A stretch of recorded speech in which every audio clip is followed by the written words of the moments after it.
Hello my dear friends, this is Preeti Rao and you are welcome to my channel commerce net express. My dear friends, अगर आप भी किसी teaching exam की तैयारी कर रहे हो और आने वाले टाइम में कभी भी आपका एग्जामिनेशन है तो आपके लिए ये सेशन बहुत इंपॉर्टेंट होने वाला है, क्योंकि हम टीचिंग एप्टीट्यूड से रिलेटेड कुछ एमसीक्यूज करेंगे जो प्रीवियस ईयर 2016 में एचटेट में आए थे। अगर आप प्रीवियस ईयर क्वेश्चंस को सोल्व करते हो तो इससे आपको आइडिया हो जाता है कि पीजीटी लेवल में या टीजीटी लेवल में किसी भी टीचिंग एग्जाम में किस तरह के क्वेश्चंस आपके सामने रखे जाते हैं। तो माय डियर फ्रेंड्स, हम बिना किसी देरी के आज के सेशन को करेंगे और साथ में डिस्कस भी करेंगे।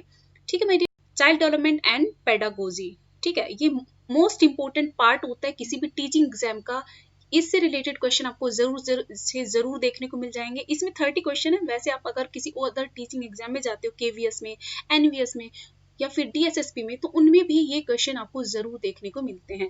तो माय डियर फ्रेंड्स, चलिए क्वेश्चन नंबर फर्स्ट है आपके सामने। किशोर अवस्था में बालकों को सहयोग देने के लिए आवश्यक है। To cooperate the adolescence it is essential to. अगर आप बच्चों को, मीन्स जो बच्चे होते हैं, एडोलेसेंस बच्चे होते हैं, उनको कोऑपरेट करने के लिए आपको क्या करना है? उसको आप इंस्पायर करेंगे, इंडिकेट हिज मिस्टेक्स, क्रिटिसाइज करेंगे, या फिर उनको नेगेटिव बिहेवियर करेंगे। तो माय डियर फ्रेंड्स, अगर एडोलेसेंस किशोर अवस्था के बच्चों को अगर आपको सहयोग करना है तो सबसे जरूरी है आप उनके साथ उनको इंस्पायर करें। ठीक है, उनको क्या करें? इंस्पायर मीन्स उनको आप क्रिटिसाइज करोगे तो वो आपसे दूर जाएंगे। तो सबसे बेस्ट तरीका है कि आप उनको इंस्पायर करें। नेक्स्ट क्वेश्चन पे चलते हैं, जो आपके सामने सेकंड क्वेश्चन कुछ इस तरह से। तो माय डियर फ्रेंड्स, आप देख सकते हो, which of the following is not the suitable technique used by teachers for socializing the child? अगर कोई टीचर है अपने बच्चे को सामाजिकरण हेतु कुछ सिखाना चाहता है तो कहता कौन सी प्रविधि वो उपयोग नहीं करेगा। डायरेक्ट टीचिंग, उसको डायरेक्ट टीचिंग देकर नहीं करेगा। Identification, democratic, discipline, over protection. अगर आप सामाजिक सोशलाइजेशन बच्चे को आप फेस करवाना चाहते हो, सोशलाइजेशन सिखाना चाहते हो, तो बच्चे को ओवर प्रोटेक्ट मत कीजिए, उसको सामना करने दीजिए सोसाइटी का, तभी वो खुद से सीखेगा। क्योंकि ये कोई ऐसे लेसन नहीं है कि आप उनको निचोड़ के उनको पिला दोगे और वो सीख जाएंगे। ये खुद एक्सपीरियंस करने से ही बच्चा सीख पाता है सोशलाइजेशन या सोसाइटी के बारे में। तो राइट ऑप्शन क्या होगा इसका? Over protection. ठीक है, तो my dear friends, just hold on, let me do one thing, just hold on this.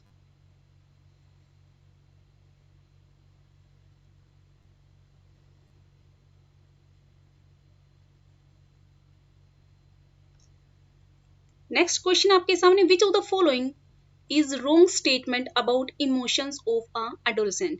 इनमें से किशोर के स्विंगों के विषय में निम्नलिखित में से गलत कथन कौन सा है? इमोशंस के बारे में बात कर रहे हैं हम। जो एडोलेसेंट होते हैं, किशोर होते हैं, उनके इमोशंस के बारे में अगर बात करें तो क्या इनमें से कौन सी स्टेटमेंट है जो रॉन्ग है? First, emotional expressions are modified by learning. हम इमोशनल एक्सप्रेशंस हैं उनको हम मॉडिफाई कर सकते हैं लर्निंग से, बिल्कुल सही है। इमोशंस आर परमानेंट, क्या इमोशंस परमानेंट होते हैं? Third, every emotions is accompanied by feeling. और सिंपल सी बात है, जितने भी आपके इमोशंस होंगे वो सब किसके साथ होंगे? फीलिंग के साथ। उनके अंदर फीलिंग होती है, ठीक है, क्योंकि we are human being. Fourth, emotions are aroused by external stimuli. ये जो संवेग के बाह्य उद्दीपन होते हैं उनको जागृत होता है उससे इमोशंस। तो my dear friends, right option इसका होगा कि जो इमोशंस होते हैं वो परमानेंट नहीं होते हैं। ठीक है, इमोशंस अगर परमानेंट होंगे तो बहुत बड़ी मिस्टेक हो जाएगी, मतलब बच्चा को सीख नहीं पाएगा। वो परमानेंट, एक बच्चे के अंदर नेगेटिविटी एक बार आ गई, वो जिंदगी भर कभी जा ही नहीं सकती है, तो ये रॉन्ग होगा। मतलब प्रकृति ने हमें कुछ इस तरह से बनाया है, कुछ टाइम के बाद, टाइम चेंज के साथ हमारा माइंड सेटअप, हमारे इमोशंस सब कुछ चेंज हो जाते हैं। मान लीजिए किसी का कोई नेगेटिव बिहेवियर हुआ है, या फिर कोई भी क्रिटिसिज्म हुआ है, या फिर कुछ भी ऐसी चीज हुई है जो उसको बिल्कुल माइंड को बिल्कुल डाइवर्ट कर देता है, तो अगर उसके इमोशन चेंज नहीं होंगे तो लाइफ टाइम वो वैसे ही बना रहेगा। तो कुछ तरह से अगर हमारी मेमोरी वीक है तो इसके पीछे कुछ लॉजिक है। प्रकृति ने हमें अगर मेमोरी वीक दी है, कुछ टाइम के बाद हम उन चीजों को भूल जाते हैं, तो बहुत अच्छी बात है। ठीक है, like for a human being. Next question fourth, inclusive education means, inclusive education का मतलब क्या है आपको ये बताना है। तो my dear friends, meeting individual indifference in general classroom, या फिर meeting individual difference in different classroom. वो कह रहा है जो समावेशी शिक्षा है उससे हमारा तात्पर्य क्या है, क्या हमें जो व्यक्तिगत विभिन्नताएं हैं उनको कक्ष में पूरा कर लेना चाहिए, मतलब जो भी इंडिविजुअल डिफरेंस है हम चाहते हैं कि अपने जो कक्ष है उसी के अंदर पूरा कर लें। तो देखो इंक्लूसिव एजुकेशन का मतलब यही है कि अगर इंडिविजुअली कोई भी डिफरेंसेस है उनके अंदर जो कोई प्रॉब्लम आ रही है, जो विभिन्नताएं हैं उनको हमें क्लासरूम के अंदर ही उनको कम कर लेना चाहिए, उनको सामान्य कर लेना चाहिए। तो राइट ऑप्शन क्या होगा, फर्स्ट। ओके, चलिए नेक्स्ट पे चलते, that is fourth. In adolescence behaviour and attitude are affected mostly by, वो कह रहे हैं किशोर अवस्था में व्यवहार व मनोवृत्ति पर सबसे ज्यादा प्रभाव किसका पड़ता है, टीचर्स का, पेरेंट्स का, पीयर ग्रुप का, या फिर फ्रेंड्स का। माय डियर फ्रेंड्स, एडोलेसेंस में सबसे ज्यादा प्रभाव बच्चों पर उसकी कंपनी, उसके साथियों का पड़ता है। कहते हैं ना कि बच्चे की कंपनी अच्छी होनी चाहिए, ठीक है, तो उसके पीयर ग्रुप का पड़ता है, means option third. Question number 6, moral values can be effectively inculcated among the students when teacher, छात्रों में नैतिक मूल्यों का प्रभावी रूप में विकास किया जा सकता है यदि अध्यापक, उनके नैतिक विकास कैसे कर पाएगा, अगर जो अध्यापक है, जो टीचर, वो फ्रिक्वेंटली अपने बच्चों से बात करता है वैल्यूज के बारे में। सिर्फ बातों से क्या होता है भाई, उसको लागू भी कीजिए, खुद शो करके दिखाइए। सेकंड, हिमसेल्फ प्रैक्टिसेस देम, या टीचर खुद प्रैक्टिस करता है। बच्चे देखिए, बच्चे देखकर सीखते हैं, सिर्फ ज्ञान बांटने से ज्ञान नहीं बढ़ता, लेकिन आपको सामने ज्ञानी है और उस तरह का आइडियल है। एक कहते हैं ना टीचर को एक आइडियलिस्टिक होना चाहिए, राइट। जो स्टूडेंट्स होते हैं आइडियलिस्टिक टीचर को ही फॉलो करते हैं। तो माय डियर फ्रेंड्स, इसका राइट ऑप्शन होगा 2, हिमसेल्फ प्रैक्टिसेस देम, मतलब अगर बच्चों के अंदर नैतिक मूल्य का विकास करना है तो टीचर को भी खुद उनका आचरण करना होगा, ठीक है। Question number 7, critical thinking helps a person in developing ability and skills for, कहते हैं जो क्रिटिकल थिंकिंग होती है, जो हमारी विवेचनात्मक चिंतन होता है, वे योग्यताएं और वे कौशल विकास करने में सहायक होते हैं। जो कौन से कौशल विकास में हमारे लिए क्रिटिकल थिंकिंग हेल्पफुल होती है, फर्स्ट प्रोवाइडिंग कॉन्क्रीट एक्सपीरियंस, इससे हमें कॉन्क्रीट एक्सपीरियंस मिलता है। Second, proper interpretation, analysis, evaluation and inference. तो my dear friends, as you know, critical thinking का मतलब है कि आप किसी भी प्रॉब्लम को तोड़ रहे हो, जोड़ रहे हो, इंटरप्रेट कर रहे हो, एनालाइज कर रहे हो। तो my dear friends, critical thinking का मतलब यही है कि बच्चे के अंदर किस चीज का विकास होता है, उसको विश्लेषण करने का पता चलता है। कोई भी प्रॉब्लम आ गई, कैसे उसका मूल्यांकन करेगा, कैसे उसका इंटरप्रिटेशन करेगा, कैसे उसको इंटरप्रेट करेगा, राइट। तो राइट ऑप्शन क्या होगा इसका, second. Question number 8, best method of dealing with adolescence bye parents and teacher, वो कहते हैं जब बच्चा किशोर अवस्था में जाता है तो सबसे सर्वोत्तम विधि कौन सी होती है अभिभावकों के लिए, साथ में टीचर के लिए, उनको टैकल करने के लिए। ऑटोक्रेटिक होना चाहिए, परमिसिव, अनुज्ञात्मक, डेमोक्रेटिक, प्रजातांत्रिक, नियंत्रणात्मक, रिस्ट्रिक्टिव। देखो बच्चों को डेमोक्रेटिक मतलब उनको खुद फैसले, खुद सिचुएशन को फेस करने दीजिए, डेमोक्रेटिक रखिए, ऑटोक्रेटिक मत रखिए, बच्चा उसमें भिजा हुआ महसूस करता है, ज्यादा नहीं सीख पाता है। तो क्या होना चाहिए, थर्ड, मतलब टीचर्स को और अभिभावकों को बच्चों को प्रजातांत्रिक विधि के साथ बच्चों को टैकल करना चाहिए। चलिए नेक्स्ट चलते हैं, question number 9, Which of the following is not a characteristic of social development in adolescence, कहते हैं किशोर अवस्था में कौन सी सामाजिक विकास का एक लक्षण नहीं है, एक लक्षण नहीं है। Active member of their peer group, देखिए बच्चा है एडोलेसेंस में है तो वो अपने फ्रेंड्स के साथ बहुत मतलब रहना पसंद करता है, एक्टिव रहना पसंद करता है। Second, being an attraction towards opposite sex, ये भी बिल्कुल करेक्ट है कि वो अपने अपोजिट सेक्स से अट्रैक्ट होता है।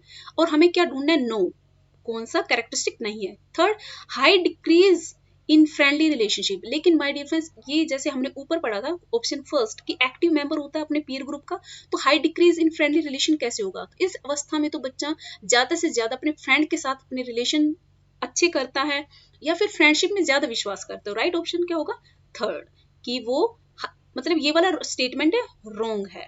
ओके, आपके सामने question number 10, an adolescent uses her his left and hand for performing act like taking food for writing this is development due to. कहते कोई बच्चा है वो अपने लेफ्ट हैंड को यूज कर रहा है कोई भी परफॉर्मेंस करने, कोई एक्टिविटी करने के लिए, जो खाना खा रहा है और राइटिंग कर रहा है, तो वो क्यों है, क्या रीजन उसके पीछे, मतलब बाएं हाथ का प्रयोग कर रहा है, क्यों कर रहा है। तो क्या उसके पीछे रीजन है इनहेरिटेड बिहेवियर, कि भाई उसका वंशानुगतमक व्यवहार है, इस वजह से वो ऐसा कर रहा है। सेकंड, डेवलपमेंटल बिहेवियर, उसका डेवलपमेंट बिहेवियर कुछ ऐसा है, इसी वजह से वो ऐसा कर रहा है। Wrong behaviour, all options are right. My dear friends, inherited नहीं, किसी बच्चे का डेवलपमेंट बिहेवियर ऐसा होता है कि वो राइट की जगह लेफ्ट मतलब अपने जो हैंड्स होते हैं उनका यूज ज्यादा करता है। तो कुछ लोग होते हैं ना लेफ्ट हैंडी होते हैं, तो वो किसकी वजह से होता है, डेवलपमेंटल बिहेवियर, विकासात्मक व्यवहार की वजह से। नेक्स्ट क्वेश्चन पे चलते हैं हम लोग। 11th, dyscalculia is a problem related to the problem of. ये कहते हैं जो हमारे एक तरह से डिसेबिलिटी होती है, जो होती है डिसकैलकुलेटिया, वो किससे रिलेटेड है, कि कौन सी प्रॉब्लम है। स्पीकिंग एक्यूरेटली, हम स्पीकिंग नहीं कर पाते accurately. Second, writing without committing mistake, हम राइट नहीं कर पाते, बार बार मिस्टेक करते हैं। Third, listening message properly, message को सही से अच्छे से प्रोपरली लिसन नहीं कर पाते, या डूइंग मैथमेटिकल कैलकुलेशन। तो माय डियर फ्रेंड्स, संगणना या डिसकैलकुलिया, तो मतलब डिसकैलकुलिया का मतलब कैलकुलेशन, कैलकुलेशन किस में करते हैं, मैथमेटिक्स में करते हैं, गणितीय गणनाएं में करते हैं। तो हम क्या कहते हैं, इसका राइट ऑप्शन क्या होगा, फोर्थ, की मतलब ये जो डिसेबिलिटी होती है किसी बच्चे के अंदर, संगणना अशक्तता की, वो समस्या किससे रिलेटेड होती है, मैथमेटिकल कैलकुलेशन से। ठीक है, चलिए नेक्स्ट पे चलते हैं। Question number 12, continuous and comprehensive evaluation aims to evaluate, जो आपकी सतत और व्यापक मूल्यांकन का उद्देश्य क्या है। The reasoning of the child only, कि बच्चों के अंदर तर्क शक्ति का मूल्यांकन करना, सिर्फ हम ये चाहते हैं जो हमारी सीसीई होती है उसका मोटिव, उसका उद्देश्य सिर्फ यही है कि हम बच्चों के अंदर तर्क शक्ति का मूल्यांकन कर पाए, या फिर और aspects of development of child, या बच्चों का जो टोटल डेवलपमेंट है उसका मूल्यांकन करते हैं। Third, the knowledge of child only, केवल बच्चों की नॉलेज देखनी है हमें। Fourth, understanding of child only, बच्चों की कितनी समझ हुई है उसका मूल्यांकन कर रहे हैं। तो my dear friend, right option होगा, देखो नाम इसका हो गया कॉन्टिन्यूअस और कॉम्प्रिहेंसिव, मतलब कोई भी एस्पेक्ट नहीं छोड़ना, पूरे करने, कॉम्प्रिहेंसिवली पूरा। ठीक है, तो उसका इवेल्युएट करने का मतलब है कि बच्चे के अंदर टोटल डेवलपमेंट कितना हुआ है उसका मूल्यांकन करना होता है, ऑल एस्पेक्ट्स का मूल्यांकन करना होता है सीसीई में। ठीक है, चलिए नेक्स्ट पे चलते हैं जो है 13, विच of the following is not a trait of creative child. कहते हैं इनमें से कौन सा ट्रेट नहीं है किसी बच्चे की क्रिएटिव चाइल्ड के अंदर। एलोबरेशन, बच्चा क्या एलोबरेट नहीं करेगा, उसका ट्रेट होता है। ओरिजिनलिटी, ओरिजिनलिटी भी उसका ट्रेट है। भाई एक बच्चा है, मान लो कोई गिफ्टेड बच्चा है, कोई क्रिएटिव है, क्रिएटिव का मतलब उसके अंदर ओरिजिनलिटी होगी, कॉपी करा हुआ नहीं होगा उसका। एक्यूरेसी, क्या मान लीजिए कोई बच्चा है, सीखने लग रहा, भाई बच्चा ही है, मिस्टेक करेगा तो ही तो सीखेगा, तभी तो कुछ बनाएगा। तो एक एक्यूरेसी को हम लेकर नहीं चलते कि जो बच्चा क्रिएटिव होगा तो इसका मतलब वो बिल्कुल ही एक्यूरेट होगा, उससे कोई मिस्टेक ही नहीं होगी, ऐसा नहीं है। तो नहीं, जो ट्रेट नहीं है वो है एक्यूरेसी। नोवेल्टी मतलब कुछ नयापन, क्रिएटिव का मतलब ही होता है नयापन। ठीक है, तो राइट ऑप्शन होगा थर्ड, कि जो थर्ड ऑप्शन है एक्यूरेसी, वो सृजनात्मक बालक की विशेषता नहीं है। ओके, कि ऐसा नहीं कि बच्चा गलती नहीं करेगा, हमेशा एक्यूरेसी रहेगी। Question number 14, learning outcomes means, वो कहता है लर्निंग आउटकम्स का मतलब क्या है। Change in the behaviour of the student, हम बच्चे के बिहेवियर में चेंज करना चाहते हैं। Change in the teaching method of the teacher, या टीचर के मेथड में चेंज करना चाहते हैं, ये एक लर्निंग आउटकम्स है। Recognition of the subject matter, बच्चे को सब्जेक्ट मैटर मतलब रिकॉग्नाइज करना स्टार्ट कर दे वो। कॉम्प्लीशन ऑफ कंटेंट, हम अपने जो पाठ्य कार्यक्रम है, जो भी पाठक पुस्तक, उसको बस सिलेबस को कंप्लीट करना, यही हमारा मोटिव है लर्निंग के पीछे। तो देखिए लर्निंग का आउटकम या अधिगम प्रतिफल का तात्पर्य यही है कि जो हम बच्चे को जिस चीज के लिए पढ़ा रहे थे, भाई यही तो चाहते हैं, बच्चा 3rd क्लास में आ गया, उसके अंदर क्या चेंजेस होने चाहिए, क्या सीखना चाहिए, तो उसका आउटकम क्या चाहते हैं, change in the behaviour of student. Learning का आउटकम का मतलब यही है। चलिए नेक्स्ट पे चलते हैं। Question number 15, differentiation of emotions take place at the time of, कहते बच्चों के अंदर जो स्विंगों का विभेदीकरण होता है किस समय होता है, उसके बर्थ के टाइम पे, during infancy, third during the period of adolescence, fourth during adulthood. तो बच्चे का जन्म होता है तब तो उसमें विभेदीकरण करना थोड़ा मुश्किल होता है, लेकिन बाद में जब बच्चा शैशवावस्था में आता है, कब उसको रोना होता है, थोड़ा रोना होता है, ज्यादा रोना, तो बच्चा विभेद करना स्टार्ट कर देता है, ठीक है। या फिर हंसना होता है, कब स्माइल करता है, तो बच्चा एक तरह से इमोशंस उसके मतलब डिफरेंट होने स्टार्ट हो जाते हैं। किसमें होते हैं वो? सेकंड शैशव अवस्था में। चलिए नेक्स्ट पे चलते हैं, जो है 16 आपके सामने question. Which of the following provision is not suitable to meet individual difference among learners. वो कहते हैं बालकों के व्यक्तिगत विभेदों को पूरा करने के लिए निम्न में से कौन सा प्रावधान उपयुक्त नहीं है?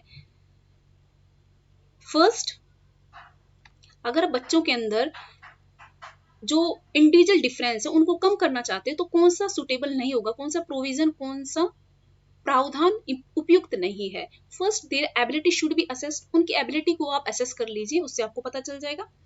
Second, adequate facility and material should be provide. उनको अगर आप एडुकेट मतलब एक उपयोगी वस्तुएं उपलब्ध कराते हैं, उससे आप इंडिफरेंस, उनके अंदर डिफरेंस उसको कम कर सकते हो। या फिर लेबलिंग दैम, देखो उनको लेबल करना, एक बच्चे को लेबल कर देना कि भाई ये बच्चा कमजोर है या गरीब है, ये अमीर है, ये बच्चा अच्छा है, तो मतलब एक प्रोविजन ये नहीं है कि आप उसको लेबल करो एक बच्चे को, ठीक है। बच्चा जब लेबल हो जाता है तो इसका मतलब है कि बच्चा एक तरह से खुद को अकेला सा महसूस करता है। लेबलिंग करना मतलब एक तरह से क्रिटिसाइज करने जैसा ही हो गया, ठीक है, तो आप वो नहीं कर पाते हो। Question number 17, working with adolescents particularly मल एडजस्टेड वन। वो कहते हैं बच्चों के साथ, जो किशोर अवस्था में बच्चे होते हैं उनके साथ अगर आप वर्क कर रहे हो तो विशेष रूप से असमायोजित किशोरों के साथ कार्य करते समय क्या उचित नहीं है। मतलब एक ऐसे बच्चे हैं जो सामाजिकली मल एडजस्टेड है और उनके साथ आपको काम करना पड़ रहा है, तो आप किन चीजों का ध्यान रखेंगे, मतलब आपको उनके साथ क्या नहीं करना चाहिए, नोट की बात कर रहे हैं, ठीक है। क्रिटिकल अप्रोच, उनके साथ क्रिटिकल अप्रोच में नहीं रहना चाहिए। Democratic approach, collective approach, ideal approach. तो मतलब क्रिटिकल मतलब उनको ऐसा नहीं क्रिटिसाइज करते रहो, क्रिटिकल अप्रोच नहीं होना चाहिए, उनको हर बात पे क्रिटिसाइज मत करो, ठीक है। तो राइट ऑप्शन क्या होगा? 17। चलिए नेक्स्ट पे चलते हैं। 18 आपके सामने है, heredity plays most important role in the. जो हमारी हेरिडिटी होती है सबसे ज्यादा इंपॉर्टेंट रोल उसका किस में होता है? बच्चों की भावनात्मक विकास में, सामाजिक विकास में, शारीरिक विकास में, सांस्कृतिक विकास में। तो हेरिडिटी का कहीं ना कहीं हमारा फिजिकल डेवलपमेंट में तो पूरा पूरा रोल होता है, ठीक है। तो हम यहाँ पर तो लगा सकते हैं। इमोशंस वगैरह ये सब बाद की बातें, इसमें हेरिडिटी के साथ साथ एनवायरमेंट वगैरह फैक्टर भी आते हैं सोशल डेवलपमेंट और कल्चर डेवलपमेंट में, ठीक है। चलिए नेक्स्ट पेज है हमारा।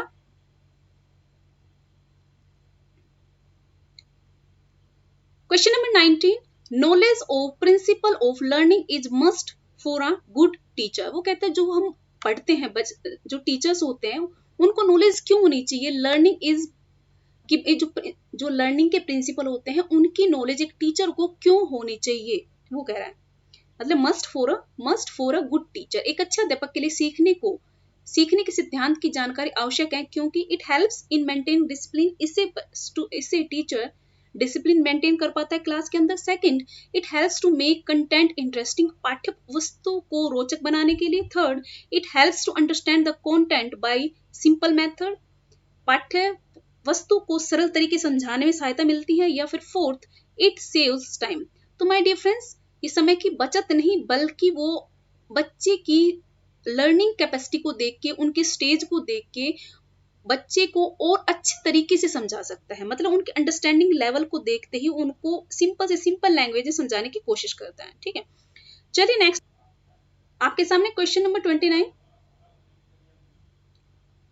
Which of the following is the characteristic of a constructive classroom? किसी भी कंस्ट्रक्टिव मतलब निर्मितिवादी कक्षा की निम्नलिखित में से कौन सी विशेषताएं हैं, ये बताना है। स्टूडेंट डिजाइन एक्सपेरिमेंट्स, खुद से डिजाइन करते एक्सपेरिमेंट्स, ड्रॉ करते हैं, कंक्लूजन निकालते, कंपेयर देयर थिंग्स। तो कंस्ट्रक्टिव का मतलब यही है। सेकंड, ये बच्चे knowledge is objective, universal and complete. या फिर कंस्ट्रक्टिव क्लासरूम का मतलब है कि जो ज्ञान वस्तुनिष्ठ है, सार्वभौमिक और पूर्ण है। Teacher transmits authoritative knowledge to students, जो टीचर होते हैं आधारिक ज्ञान छात्रों को सीधा डायरेक्ट ट्रांसफर कर देते हैं, या फिर students took for the right answer, या बच्चे सही उत्तर को तलाशते रहते हैं।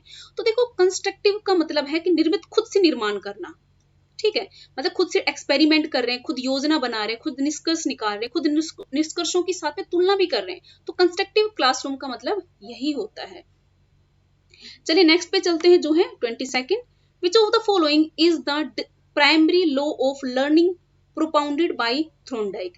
कह रहे इसे पूछ रहे क्वेश्चन में कि निम्नलिखित में से कौन सा अधिगम का एक थ्रोनडाइक द्वारा प्रतिपादित अधिगम का प्राथमिक नियम है। प्राथमिक नियम बताना है कि जो थ्रोनडाइक ने फर्स्ट लॉ ऑफ एक्सपीरियंस दिया था, प्राइमरी लॉ ऑफ लर्निंग दिया था, वो कौन सा दिया था, प्रोपाउंड किया था। तो law of analogy, law of exercise, law of assimilation, law of discipline. तो माय डियर फ्रेंड्स, वो था अभ्यास का नियम, कि बच्चा जितना सीखेगा उतना अच्छा, मतलब जितनी प्रैक्टिस करेगा उतना ज्यादा सीखेगा, ठीक है।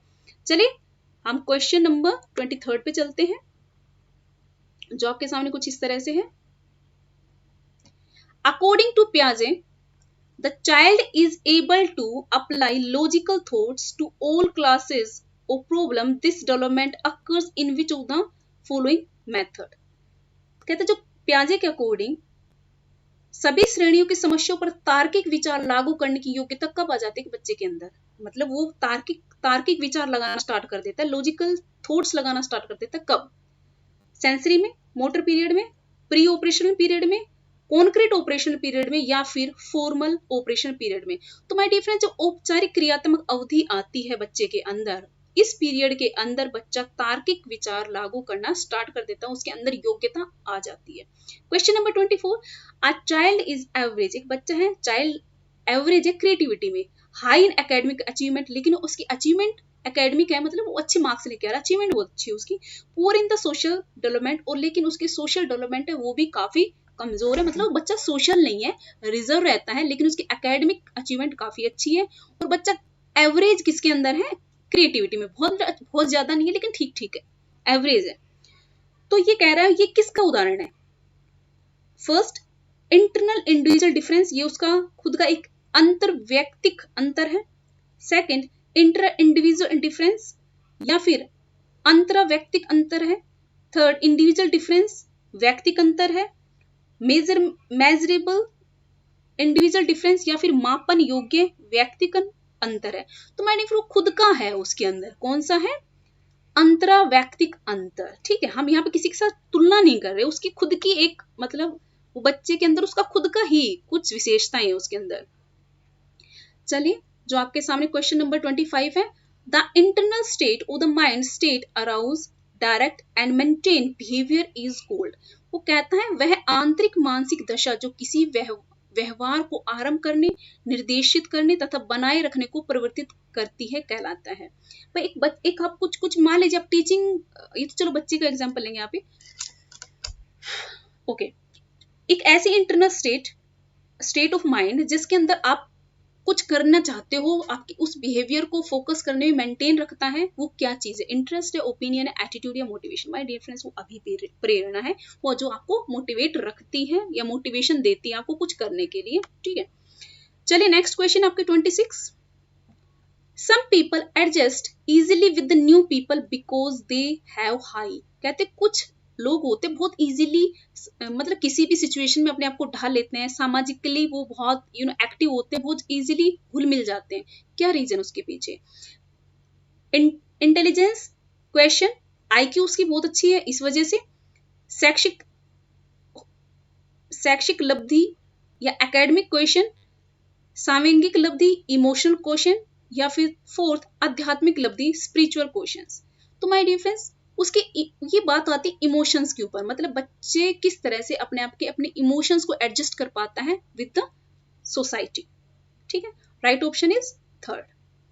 Question number 3, development generally proceeds from head to toe या फुट। कहते हैं जो हमारा डेवलपमेंट है, क्या कह रहे हैं, वो प्रोसीड कैसे करता है? हेड से जाके फुट की तरफ, मीन्स पाव, सिर से पाव की तरफ अग्रसर होता है कौन? विकास।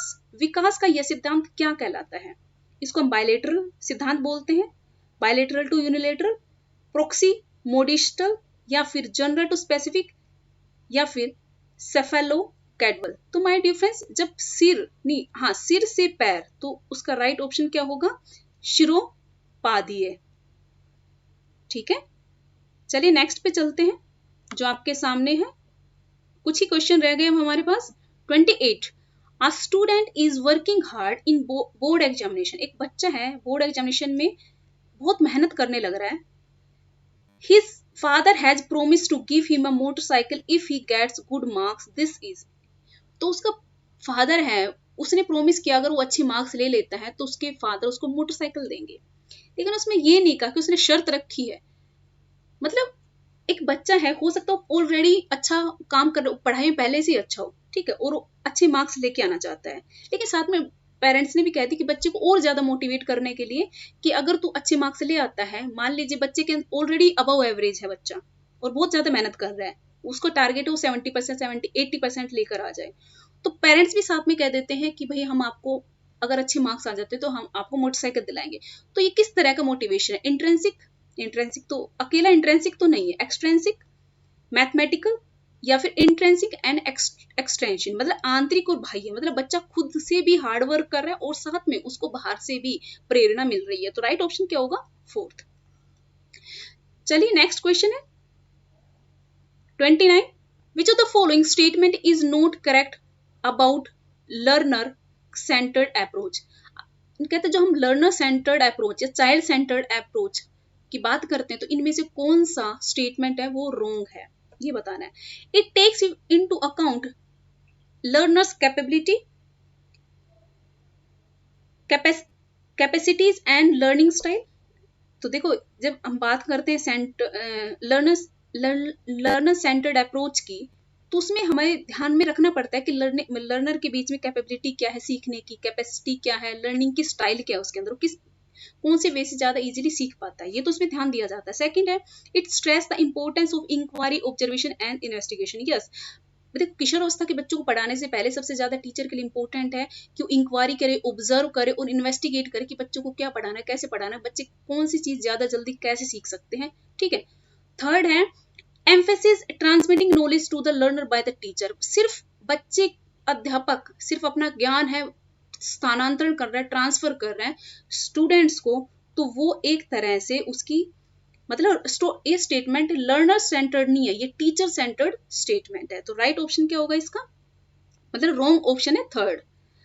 Let's move to last question, ये इस सेशन का लास्ट क्वेश्चन रहेगा। ओके माय डियर फ्रेंड्स, इस क्वेश्चन को करने से पहले मैं आपसे एक बार रिक्वेस्ट करना चाहती हूँ, अगर आप मेरे चैनल पे न्यू है तो please subscribe my channel so that you can get the notification at the real time. जब भी हम अपडेट डालेंगे, कोई न्यू वीडियो आएगी तो सबसे पहले आपके पास नोटिफिकेशन जाएगा और आपकी प्रिपरेशन और अच्छी हो जाएगी। चलिए नेक्स्ट पे चलते हैं। सबसे last one, a child attitude I do not care it is a type of behaviour which can called. एक ऐसा बच्चा जो कहता है कि मुझे परवाह नहीं है, मुझे परवाह नहीं कर रहा, ऐसी अभिवृत्ति वाले बच्चे के व्यवहार को क्या कहते हैं? आक्रामकता, सुरक्षात्मक, अस्वीकार्य, ये पश्चगमन।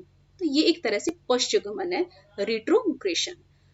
सो my dear friends, this is the end of the session. Thank you so much, goodbye, good luck.